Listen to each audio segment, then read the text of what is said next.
বাউল শাহ বাবা তুফান শাহ বাবা গো প্রাণের প্রাণ কাছে ওরে একবার আখি নিরে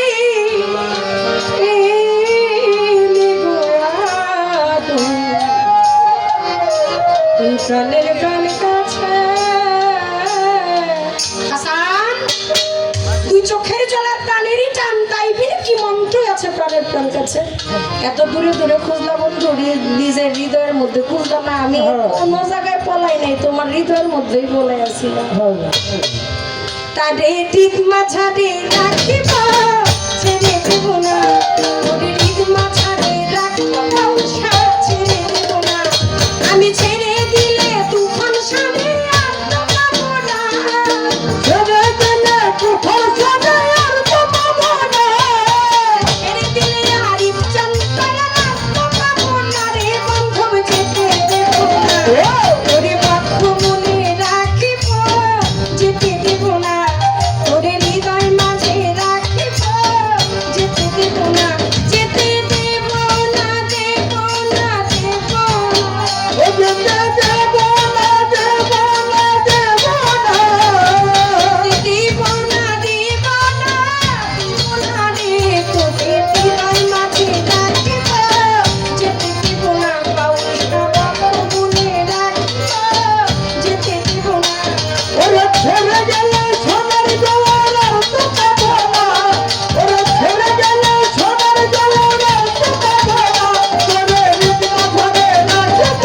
ছেড়ে দেব না ওরে মিথ্যা ধরে রাখেন কোথাও পলাই নাই তোমার হৃদয়ের মধ্যে পলাইছিলাম নিজের মধ্যে থুয়া সব জায়গায় খুঁজছই লেগে আমার পাও নাই আসাম বলছি কয় বন্ধু তুমি খুব চালাক কোনোদিন কোনো খেলা খেলা তোমার লগে আমি জিতি না শেষ একটা খেলা তোমার সাথে খেলতে চাই কয় কি খেলা কয় গেল বিয়া বিয়া খেলা বিয়ে করতে চাই রাবিয়া বিয়ে করতে চাই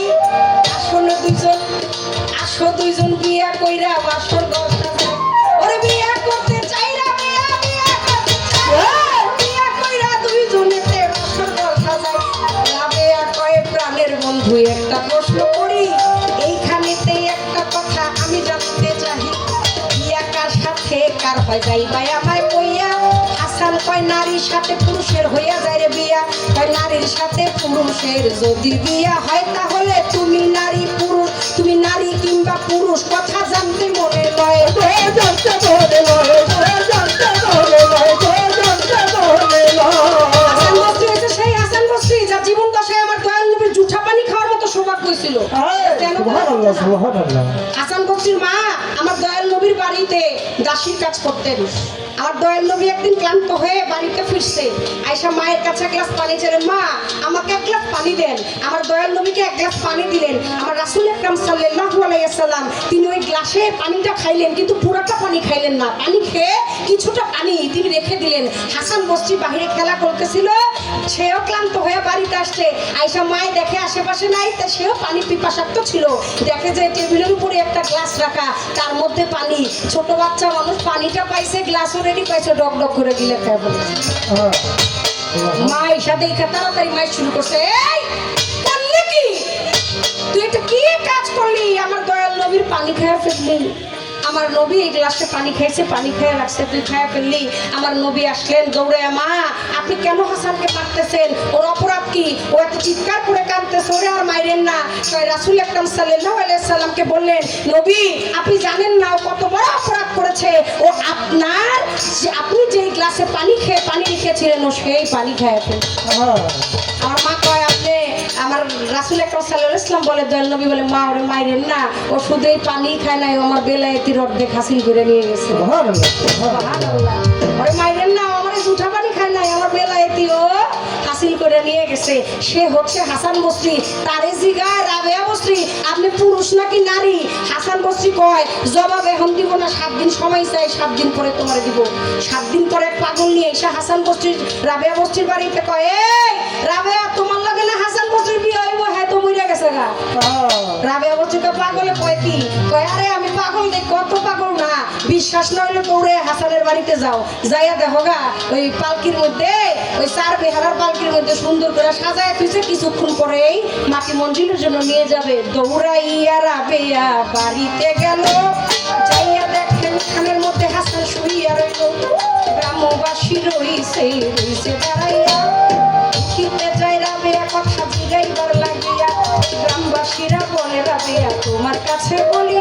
মরে গেছে হাসান বস্তি, শোনো তার কাহিনী। রাবেয়া কয় এই কথা আমি বিশ্বাস করি না, আমার প্রশ্ন ছিল জবাব চাই আমি, তাই যে এখন হাসান মরিয়া গেছে এই কথাই আমি বিশ্বাস করি না, আমার প্রশ্ন ছিল জবাব আমি চাই রে এখন। তাই মরায় কথা বলে না রাবেয়া তোমার কাছে বলি। রাবেয়া কয় যদি মুখ থেকে কথা বাহির করতে পারি তাইলে কথা বলতে দিবেন কিনা আমি জানতে চাই। গ্রামবাসীরা বলে কথা বুঝিতে চাই, যদি মরায় কথা বলে আমাদের আপত্তি নাই। রাবেয়া কয় এইখানেতে সবারে বুঝাই, কথা বলতে চাই হাসান বস্তি মরে গেছে, যদি মরে যায় আল্লাহ নিয়ে থাকে আমার কোনো দুঃখ নাই, আফসোস নাই, কিন্তু আমার একটা প্রশ্ন আছে, যতক্ষণ পর্যন্ত আমার কথার জবাব রাবেয়া বস্তি না দিবে, যতক্ষণ পর্যন্ত রাবেয়া বস্তির এই কথা হাসান বস্তির জবাব না দিবে ততক্ষণ পর্যন্ত আমি তারা যাইতে দিব না, যাইতে দিব না। গ্রামবাসীরা কয় আচ্ছা দেখি কি করে। হাসান বস্তি রে সেদিন রাবেয়া বস্তির প্রশ্ন করেছিল, এই হাসান তোমার কাছে জানতে চাইছিলাম তুমি পুরুষ নাকি নারী, জবাব না দিয়ে কই যাও। সেদিন মরারও জবান খুলে গেল। হাসান বস্তি জবাব দিলেন, রাবেয়া তোমার প্রশ্নে আমি বড় শরম পাইছি, বড় লজ্জা পাইছি রে বন্ধু, যতদিন আমি দুনিয়ায় আসছিলাম ততদিন নারী রূপে আসছিলাম। প্রকৃত আর প্রকৃতি একজন প্রকৃত। দাদাগুরু খালেক সাহেব বলেছে